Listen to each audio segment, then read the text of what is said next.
out there. I'm Josh. And I'm Sandra. And we are the Peas of Happiness. Welcome to our very first video. We are so excited to finally be making this. We have been vegans for over a year, and it has been a really amazing journey that's led us to be really passionate about spreading the vegan love and helping to normalize veganism as a human responsibility. As opposed to a kooky diet for hippies. We will be making a video focusing more on our journey from eating a diet heavy in canned raviolis and microwavable burritos to being the rad vegan warriors you see before you now. But we'll save that gem for later. About Ag-Gag laws. You may know a little bit about them or have heard about them already. There have been a bunch of bills introduced in over 20 states since 1990. We want to take a look at these laws and why they're so significant, not just to activists and to the animals, but to everyone who values truth and responsibility, both on a personal and a corporate level. Just for the record, we won't be going into too much detail with regard to the nuances of these laws. Rather, our goal is to give you a basic understanding of why these laws have been put into place, what purpose and whom they serve, as well as what you can do to change them. See, we're on the internet right now, which houses a plethora of information from a variety of different people that is spelled out in many different ways from people much more eloquent at explaining them than we are. We prefer to focus more on digesting the information as a whole and examining why it's such a big deal and where we go from here. We'll also be adding links to all of the resources that we used for all of the information that we talk about in this video. Ag-Gag is defined literally as a term used to describe a class of anti-whistleblower laws that apply within the agricultural industry. There are currently 8 states with Ag-Gag laws in place. The political landscape of these laws is rapidly changing. A judge in the Federal District Court of Idaho recently overturned Statute S1337, ruling that it is once again legal to document the conditions of farms, workers, and animals in the meat industry.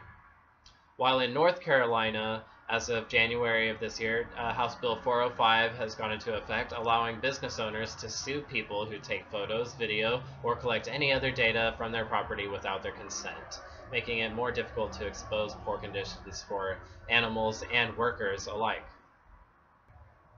Additionally, Arkansas, California, Colorado, Florida, Illinois, Indiana, Minnesota, Nebraska, New Hampshire, New Mexico, New York, Pennsylvania, Tennessee, Vermont, and Washington all have bills concerning documenting activity which would shed light on an industry that insists on operating behind closed doors. While all of these bills are worded differently, they all serve the function to make it nearly impossible to take undercover footage in the agricultural industry by prohibiting any undercover filming or photography on agricultural land. Additionally, several states have adopted laws that require you to turn in any video or photo evidence of animal abuse within 24 hours of obtaining it, which makes it extremely difficult to gather large amounts of evidence or documenting long-term, ongoing, systematic abuse. The term Ag-Gag was coined by New York writer Mark Bittman in 2011, but these anti-whistleblower bills in favor of the farming industry have been popping up since the early 1990s as a response to the rise of the Animal Liberation Front, a group labeled as domestic terrorist by authorities. Their mission is to liberate animals from labs, fur farms, and other facilities where they're being exploited or tortured, regardless of the legality of their actions. This made the industry very nervous. The most recent reminder of why this undercover footage is so important is the story that emerged in early November of 2015 concerning the Quality Pork Processing Plant, or the QPP, in Austin, Minnesota, where undercover footage that was shot by the group Mercy for Animals emerged that showed, amongst other things, horrible things, pigs that were conscious at the time of slaughter, workers that were beating and ridiculing these screaming and obviously terrified animals, and one particularly uppity worker that was bragging and saying things like, "That one was definitely alive. If USDA's around, they could shut us down." Many of the pigs that appear in this footage are sickly and covered with sores and feces. Being one of the major suppliers to the popular food company Hormel, which owns all of these lovely brands,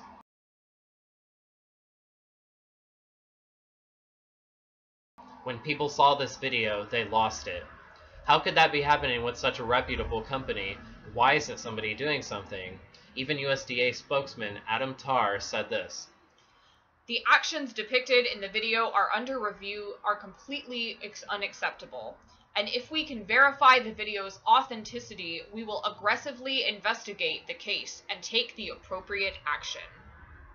But according to the USDA's own walkthrough inspections, this particular slaughterhouse was considered one of the top rated in the country before this video was released. So why isn't the USDA taking some sort of responsibility for such a major oversight? Nate Jensen, which is Hormel's Vice President of Human Resources and Quality Service, had this to say shortly after the video was made public. Quality pork processors operate under some of the highest standards and procedures to ensure the food we produce is safe. We work closely with the USDA in ensuring we comply with and exceed all safety and quality standards. Interesting. But my question is this. If these are the conditions of a company that's working closely with the USDA, which, let's just take for a second, is a department in which Americans trust the entirety of their food guidelines to, that this plant was working closely with the USDA and was a standard for other processing plants. So what does the rest of the industry look like? Why aren't people outraged that these types of practices are continuing in what's considered a model establishment? And before you go thinking that this doesn't apply to the meat you buy, consider that this same slaughterhouse processes free-range and humane labeled meats, which really calls into question the integrity of an industry that gets away with labeling something as humane while working so hard to bar the public from seeing what that looks like. Exhibit A.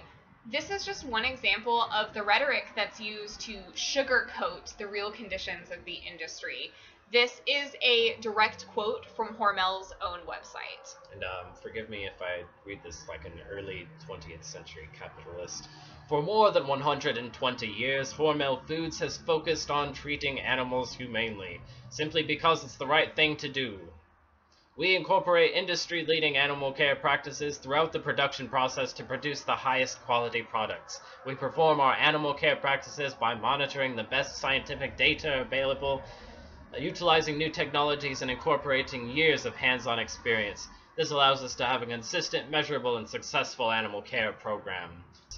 Without question, Hormel Foods exhibits industry-leading animal care practices when breeding and raising livestock at our facilities, and we require that our suppliers do the same. We are committed to ensuring that each hog and turkey is raised in a healthy environment and treated properly. This principle serves as the core foundation of our animal care policy. Hormel Foods extensively trains each individual who handles our animals to guarantee they have the knowledge necessary and skill set to properly care for our livestock. At our processing plants, all personnel involved in receiving hogs and turkeys are routinely trained to guarantee proper and humane handling of all animals." What? This is exactly why the public needs to see this shit. The picture that the industry is painting is absolutely a farce. This is far from an isolated incident, and that is extremely apparent when you're looking at the evidence, when you are watching the countless hours of undercover videos that have been able to make it to the public, when you read the accounts, not just of the activists, but of the former farmers and meat processing workers that have since moved on from this industry. The meat industry likes to paint this face that these animals are well looked after, treated wonderfully, and then willingly give up their lives for our use. And yet in the footage, on top of the gore and the screaming and the fear and pain in their eyes, you can see the conditions in which they're going onto the killing floor, broken and spent. It's incongruent with what the industry is trying to paint. This is why the Ag-Gag laws were put into place.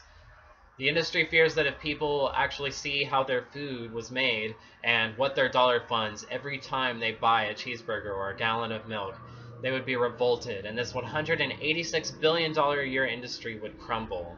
And this isn't speculation or an accusation of any sort. In virtually every Ag-Gag bill, there is some language about hurting the industry's vitality or profits. In fact, Beef Magazine, which, yes, that is the thing. Beef Magazine said that the livestock industry group said that such laws are needed to protect farmers from activists whose principal motivation is to hurt their business. Like, what? Like activists are making this up just to hurt the industry for fun? But there's another victim in the Ag-Gag game that's really often overlooked, and that is the workers of these processing plants, these slaughterhouses. You see, these laws don't just make it illegal for you to film animals or to document animals, but it makes it illegal to document anything that happens on these properties, and that includes dangers to workers or environments that are hazardous. As with much of the agricultural industry, the workforce is predominantly comprised of minorities living in low-income communities. Because of the dangerous nature of this work, these are often the highest paying jobs in communities where there are really few opportunities. These plants offer jobs on the line, which is basically carving up specific parts of the carcass for roughly $11 or $12 an hour. Approximately 38% of slaughterhouse workers were born outside of the United States, and while it's unclear as to how many of them remain undocumented, it's not unheard of that these companies will offer incentives like fake social security cards and benefits for recruiting family members. With production demands increasing, the high-paced facility can be extremely hazardous, and injury to workers is commonplace, with many operations running 24 hours a day, killing hundreds of animals an hour. While most plants are heavily mechanized, a great deal of strenuous physical work that can result in chronic pain and serious injury is still involved, and many corporations pay supervisors of meat processing facilities bonuses for time spent without injury or incident, which results in many job-related injuries going unreported. There's even been a neurological disorder linked to the specific killing floor of one of these plants, which, you guessed it, was the QPP. So this neurological disorder, which causes pain, weakness, fatigue, numbness in your feet and legs, and has been linked to the inhalation of aerosolized brain tissue. And this aerosolized brain tissue is a result of a process known as blowing brains, where a metal hose is inserted at the opening near the spinal cord and blasts compressed air through the dismembered and disembodied head of a freshly slaughtered pig, which basically makes the brains turn into a brain slushy that ooze out along with a very heavy mist of neurologically damaging aerosolized brain particles. Yummy. Although, since the story of this neurological disorder became public news, they've stopped using this compressed air method. The removal of brains and harvesting them for profit is still going on. And even if you manage to work in a plant that doesn't put you at risk of contracting an irreversible neurological disorder or chronic health issues, or that doesn't put you directly at risk of injuring yourself, you're still at risk for a number of psychological disorders associated with slaughterhouse work. This is well documented. PTSD is extremely common among slaughterhouse workers, as they are regularly witness to animals still alive at the moment of slaughter, the constant sounds of screaming, a work environment that's filled with blood and death, and of course they're trying to keep up with these, ever increasing demands where you're basically fighting animals for their lives, where, you know, these animals that you're trying to turn into products are fighting back against you. A former slaughterhouse worker had this to say about his experience on the kill floor. The worst thing, worse than the physical danger, is the emotional toll. If you work in the stick pit, where hogs are killed, for any period of time, that lets you kill things but doesn't let you care. You may look a hog in the eye that's walking around in the blood pit with you and think, God, that really isn't a bad-looking animal. You may want to pet it. Pigs down on the kill floor have come up to nuzzle me like a puppy. 2 minutes later, I had to kill them. I can't care. Everyone loses when we ignore the truth. That is why the industry is so scared of the truth. The truth is, there are no happy creatures walking into the slaughterhouse ready to die for us. The truth is that nobody is stoked to work in a slaughterhouse, forcing themselves into a state of numbness just to get by.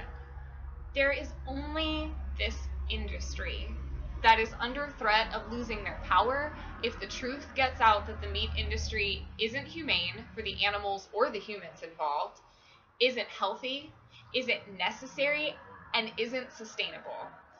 These laws were created with the sole purpose of protecting the industry profits by protecting you from finding out the truth. We as a society have been so removed from our food choices that people get angry when you tell them that an animal had to die for their deli meat, and they'll do mental backflips to justify themselves when faced with the facts. And of course, these laws play into that apathy, that apathetic attitude, by reassuring us that we don't really need to see what's going on. They have it totally under control. Like, pay no mind to the fact that the meat industry sets its own standards for what humane is. If it's widely practiced across the industry, let's call it humane. Hence why pigs that have had their teeth clipped, tails cut off, and have been castrated without anesthetic or pain relief can be considered humanely raised after they've been dismembered. By creating laws that punish people who want to show you the truth, the message that we send as a society is that we don't value the truth. Maybe it's not that we don't value the truth, but rather that we value our own comfort more. Not knowing the truth doesn't make you ignorant, but not wanting to know the truth does. And not wanting to know the truth just because you enjoy the way something tastes, even if that means another has to die for it, is possibly the most arrogant and irresponsible thing a person can do. Truly, what human beings do when they love each other is they tell the truth, no matter what, no matter how inconvenient or unpleasant that truth might be. If you can honestly put your own comfort over the lives of innocent, sentient beings for the sake of convenience and flavor, then you need to have your priorities questioned. We are all one, no matter how you interpret that, as, let's say, in the abstract sense, that we're all connected infinitely through our love and energy, simultaneously experiencing this void that is our consciousness that links us all together. Or in the sense that we're all one people, regardless of borders, nationalities, and patriotism, which are but illusions of control that pit us one against another in the name of fraudulent landlords who masquerade as our representatives. Or in the literal sense, that we're all made up of the same stuff, that we all live on the same planet and suffer its fate, the same fate if it fails, that we all drink the same water, that we all feel, that we all value our lives and new experiences. We're all in this together. Dig it or don't, it's true. We encourage you to question. Question why an industry that says it has nothing to hide would invest so much time and money to create and uphold Ag-Gag laws, the sole purpose of which are to keep information from reaching the public. Question why you grew up believing meat was healthy for you when now the World Health Organization has classified it as a carcinogen, and why millions of vegans get on fine without it. Question why you had no idea plants had protein before you talked to a vegan. Question why you're contributing to an industry that perpetuates such violence and pollution. Do the research, learn your facts, have an honest conversation with your friendly neighborhood vegan. I mean, ask questions, watch documentaries, order a packet, do anything. But don't make excuses. Just know that every day is an awesome new opportunity to create positive change through positive action. Don't do nothing because you can't do everything on day one from the start. Do something. Life advice. Here's what you can do to help. We should bear witness to the suffering of non-human animals, which they endure at the hands of a system that we human beings call humane somehow. If you can't handle the gore at this stage that you're at, I encourage you to head on over to Bite Size Vegan's channel and check out her non-graphic video, Open Your Eyes, which is about the importance of bearing witness. Or if you feel that you are ready to see for yourself why vegans are so passionate, you can take a look at the graphic video linked here. Again, this is a graphic video. Just keep speaking the truth as kindly and as loudly as you can. Even if your voice shakes when you speak it. If you enjoyed this video, please like it. And share it. And don't forget to subscribe too. And that way you'll know as soon as our next video is up. We are so passionate about this project, and we hope that you'll join us again. We want to try to make videos about every week or so. Until next time, we're the Piece of Happiness. Wishing you peace and positive party power as we plant seeds together to improve our planet. Woo! This is Fritz. Is Jupiter. And this is Pee-Pee.